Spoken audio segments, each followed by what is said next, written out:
Good morning. We are in Acts chapter 7, and we're just going to look at one verse, verse 6.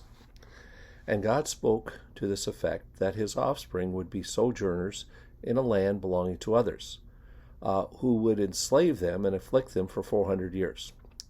The promise would not be easy or light for Abraham or his descendants. God promised to judge the nation that put Israel into bondage. Stephen here suggests that the idea that God knows how to take care of and protect his people. He rested in assurance himself and challenged the council to have the same assurance. So we want to look at this 400 years, and people have equated that with 400 years of bondage in Egypt, and it really is a little broader than that.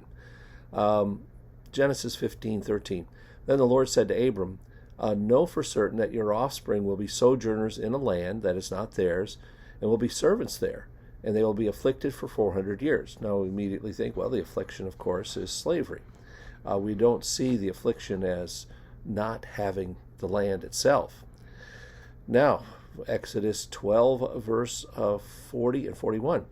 The time of the people of Israel lived in Egypt was 430 years. At the end of 430 years, on that very day, all the hosts of the Lord went out from the land of Egypt. Now, immediately we think, well, it says 430 years in Egypt. Acts 7:6. And God spoke to this effect, that his offspring would be sojourners in a land belonging to others, who would enslave them and afflict them for 400 years. Now, we're looking at all this, and it says, the promises made to Abraham and to his offspring, it does not say and to offsprings, this is Galatians, referring to many, but to one, and to your offspring, who is Christ. This is what I mean. The law, which came 430 years afterward, does not annul a covenant previously ratified by God so as to make the promise void. Galatians 3:15 through 17. Now, that passage in Galatians refers to the covenant and then the law coming 430 years later, which of course occurred after the Exodus. Genesis 12:3, which promise was 430 years before the law, Galatians 3:17 says, and 430 years after that promise, Israel came out of bondage, Exodus 12:41. So the actual time in Egypt comes to 214 years. Remember, we're dealing with an Eastern mindset that does not look at time the way we do. We used a simple genealogy.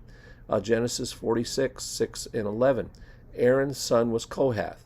Kohath's son was Amram. Amram's son was Moses. So there aren't that many generations. You can't, 400 years.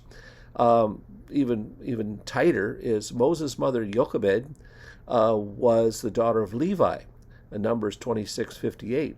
Levi lived 88 years in Egypt. Moses was 80 when God called him. So we see, here's Levi, Jochebed, Moses. Very short genealogy. It seems better to fit the shorter period and understand the 400 years begins with Abraham, and he was a sojourner there. The only thing he owned was a plot of land for burial. There's another issue with the judges. There's a 200. If you go with the 400 years in Egypt, Judges is 200 years over the time. So remember, we're not in Western chronology, but in Eastern thinking.